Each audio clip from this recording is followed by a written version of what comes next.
So friends, hello and welcome back to my channel. Today we are going to talk about the Nothing Phone 3 versus Nothing Phone 2, and this video will be a short video, so stick to the video till the end. And what are the major upgrades? Let's see in the video. So friend, with the Nothing Phone 3 release being right around the corner, the hype behind the device is built up. While the official launch is set for 1st July 2025, teaser and leaks have revealed practically we need to know about the upcoming flagship phone from Nothing. So how does it stack up against its predecessor? What are the upgrades? Let's see.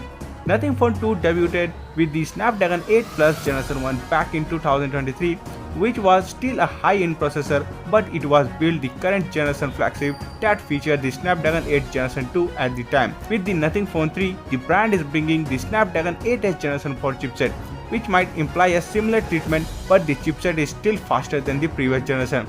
The Snapdragon 8 Generation 4 is also the latest announcement from Qualcomm and bringing better and longer support overall.